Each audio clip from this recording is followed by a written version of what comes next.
Arg me internet hearties.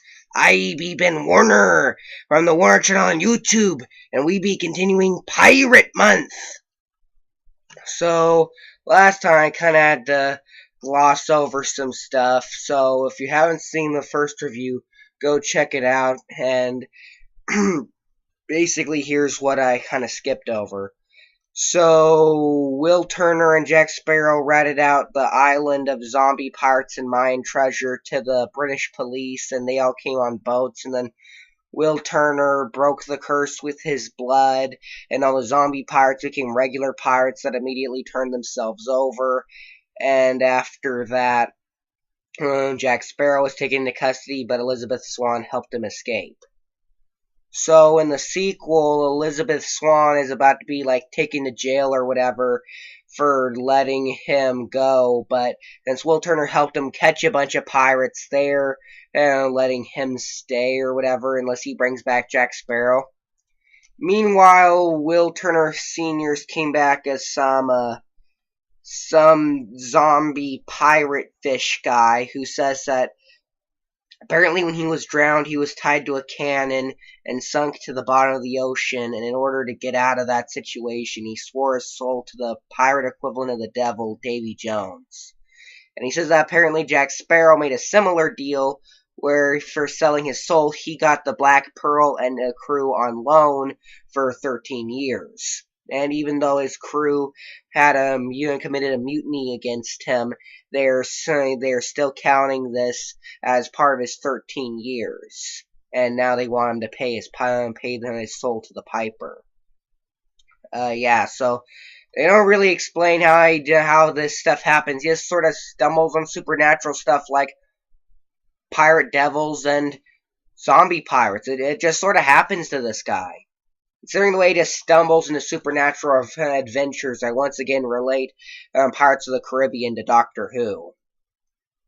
Anyways, here's what they want us to believe here's mainly what they want us to believe happened.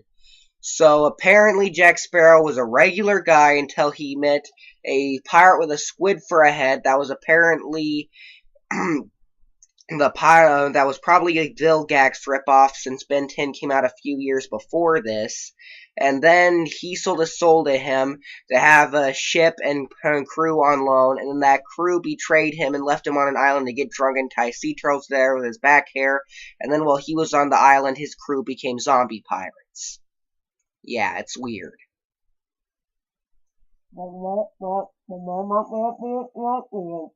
What's that, Mildred? Oh yeah, my eye patch was on the other eye in the last episode. Gotta keep with continuity here. So, anyways, I know I'm skipping over lots of things, but not very much happens. Basically, the movie ends with Emma Swan kissing Jack Sparrow and tying him to the mast so that they can get this giant kraken that's coming in for them and use him as bait. So, one of the things that I really want to talk about is that apparently the director cut this whole kissing scene out of Orlando Bloom's script because he wanted to get a genuinely surprised reaction. To be honest, if I were Orlando Bloom, that's like, another girl came over and kissed Johnny Depp again. Well, that's like the 7th time today. Okay, let's do the real take, people. To be honest, if I were Johnny Depp, I wouldn't be surprised if that were the 7th time that day a girl kissed Orlando Bloom. So he gets eaten, and they set up this set for a new sequel, and find out that even though Emma Swan basically killed him, she still wants to go save him. This whole sort of weird relationship that's sort of flirtatious that Jack Sparrow has with Emma Swan and Will Turner kind of reminds me of the relationship the 11th Doctor had with Amy and Rory. So in my mind, it's kind of some funny poetic justice because, in my opinion, Pirates of the Caribbean ripped off Doctor Who 20 years later, and then about 5 years later, the 11th Doctor ripped off Pirates of the Caribbean. It's funny the way the world works. I hope you enjoy the show. Now it's time for Ask Mildred. Part of the show where you, the fans, write in with your problems and Mildred answers you in her advice column. Dear Mildred, I am the principal at VHS Private High. I'm having real trouble stretching our finances to cover everything. Already had to make a lot of budget cuts that are very unpopular.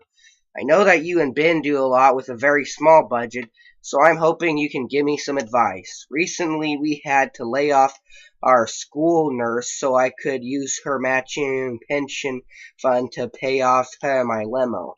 I did have enough left over to buy myself a nice gold chain and a matching front tooth. We also lost the gym coach and the school librarian when we had to cancel Sushi Tuesdays with the visiting chef and limit the use of the jacuzzi in the teacher's lounge to after school hours only. Even our lunch ladies are grumpy since we had to take lobster bisque and caviar off the menu. Can you help me, Mildred?